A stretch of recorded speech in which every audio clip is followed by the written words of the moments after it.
When we think of Europe, images of grand architecture, bustling cities, and historical landmarks often come to mind.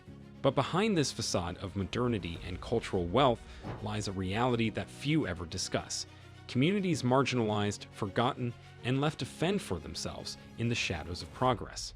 One such place is Lunik IX, Europe's largest Roma settlement, located in Košice, Slovakia. This is not just a story about a place, but about the lives of thousands who call it home.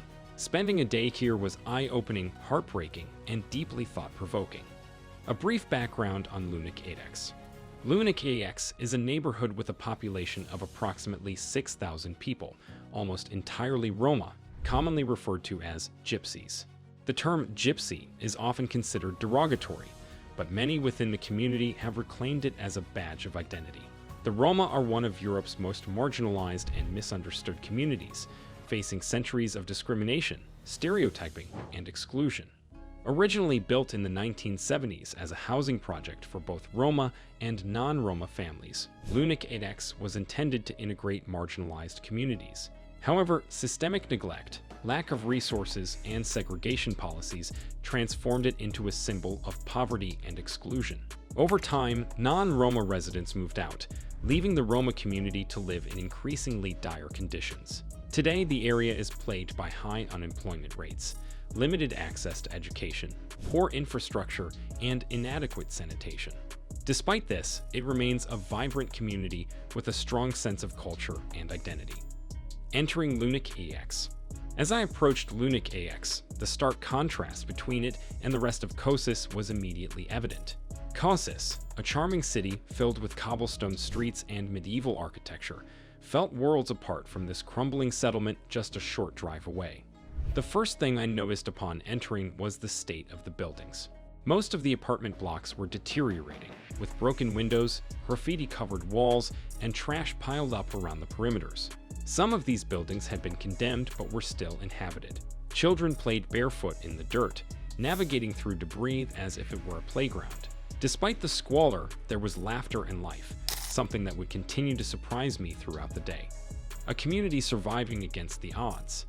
I was fortunate to have a local guide, Martin, a Roma activist who works with NGOs to improve living conditions in Lunik IX. He explained that the community survives through resourcefulness. Most people here don't have regular jobs, he said, but they do what they can, collecting scrap metal, odd jobs, or selling handmade goods. Walking through the settlement, I saw evidence of this resourcefulness everywhere. Makeshift stalls sold fruits, vegetables, and secondhand clothing. Some residents had fashioned homes out of abandoned buildings, creating small gardens to grow food. Others had set up repair shops in tiny, cramped spaces. Martin introduced me to Jana, a single mother of 4 who welcomed us into her one-bedroom apartment. The room was sparsely furnished but spotless. She apologized repeatedly for the modesty of her home, but her hospitality was overwhelming. She served us tea and shared her story. "I've lived here my whole life. It's hard, but it's home. I want my children to have a better future, but opportunities are so limited. Schooling, jobs, it feels like the system is against us." Her words echoed what many others in Lunik IX feel: a sense of being trapped by circumstances beyond their control. Education, a ray of hope. Education is one of the most significant challenges in Lunik IX, but also one of its greatest hopes. The local school, built specifically for Roma children, is underfunded and overcrowded. Many children drop out before finishing primary education, often because their families rely on them to contribute to household income. However, there are efforts to change this. NGOs and local organizations have stepped in, offering after-school programs, vocational training, and mentorship opportunities. I visited one such program where children were learning music and art. The joy on their faces was palpable as they proudly displayed their work. Education is key, Martin told me.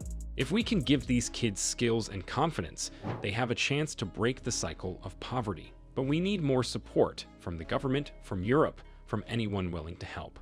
The struggle for basic necessities.